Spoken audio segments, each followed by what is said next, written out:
No contexto do lançamento e de assinatura da Carta Ecuménica, na sua edição revista, documento de vital importância para o agir conjunto das igrejas na Europa, o programa Mosaico Ecuménico falou com o Bispo Jorge Pina Cabral, presidente do COPIC.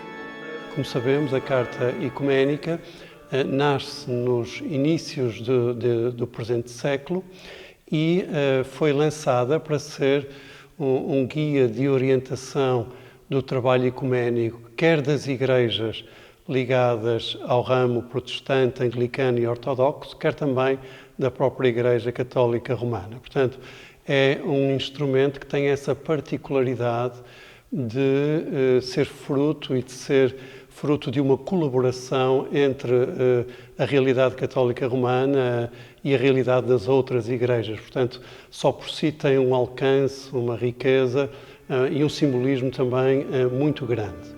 Após 24 anos de existência e utilização pelas igrejas, a Carta foi sujeita a uma revisão que contou com a participação de várias igrejas e organismos ecuménicos. Por que é que esta Carta foi revista agora no decorrer já deste ano? Precisamente porque em 25 anos, ou quase, a Europa em que vivemos mudou muito. E mudaram os contextos sociais, políticos da Europa e, ao mesmo tempo, também as questões, os problemas vividos pelas pessoas hoje em dia. Hoje, efetivamente, nós vivemos num contexto europeu marcado por novas configurações. Vemos uma União Europeia que alarga o seu número de membros. Vemos também, ao mesmo tempo, uma Europa a viver, como há muito já não acontecia, uma guerra na sua própria geografia. Refiro-me naturalmente à questão da guerra, da invasão da Ucrânia pela Rússia. Vemos uma Europa que se confronta com um movimento migratório como nunca aconteceu até aqui e que tem levado a diversas configurações aos mais diversos níveis e que tem sido um elemento importante para a própria Europa, mas que também traz naturalmente desafios de adaptação e de integração. Vemos uma Europa também politicamente muito polarizada, com extremismos políticos, com discursos de ódio, poderemos dizer assim, e com tensões também muito presentes.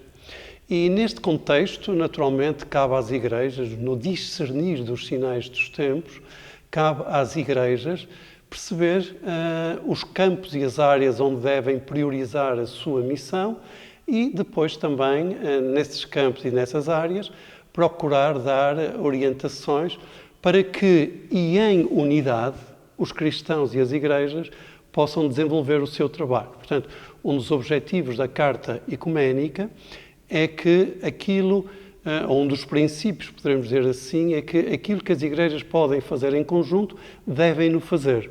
Ora, esse é um princípio muito bonito, no sentido de reforçarem a unidade, de partilharem os seus dons espirituais, os seus dons materiais, enfim, os seus dons humanos, tudo aquilo que as igrejas têm, cada uma delas, e que é uma riqueza também para as outras.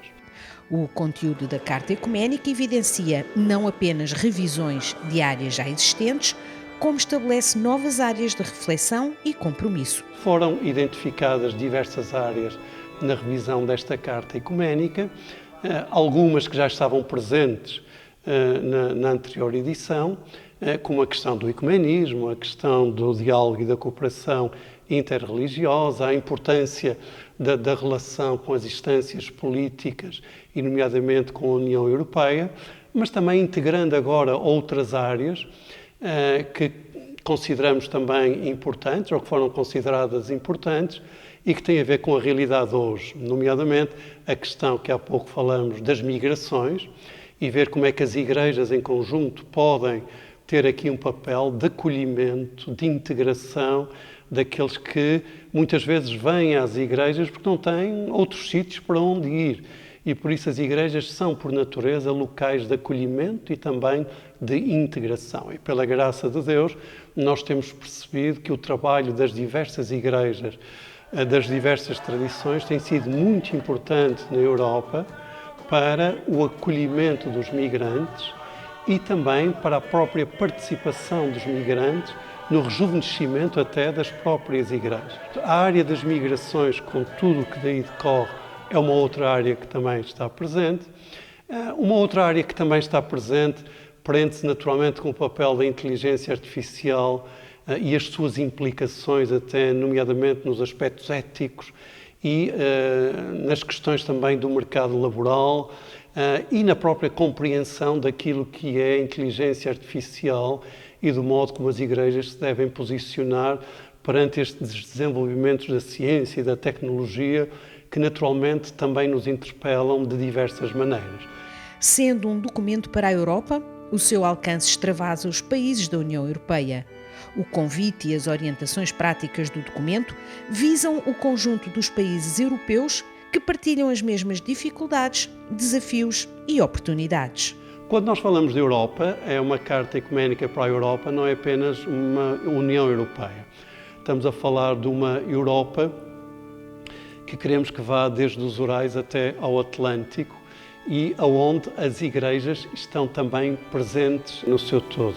Portugal não é exceção à regra e a Carta Ecuménica terá também o seu lançamento e a sua implementação entre as igrejas, que veem o movimento ecuménico como um exercício de construção da paz. O Conselho Português de Igrejas Cristãs, juntamente com a Conferência Episcopal Portuguesa, assumiram o encargo de traduzir para português esta Carta Ecuménica e de dar a conhecer a Carta Ecuménica ao maior número possível de igrejas, de cristãos, mas também a outras realidades religiosas, naquilo que consideramos ser um elemento muito valioso e também muito importante. Para todos os interessados, a apresentação do documento em língua portuguesa terá lugar no dia 20 de janeiro, na cidade de Lisboa.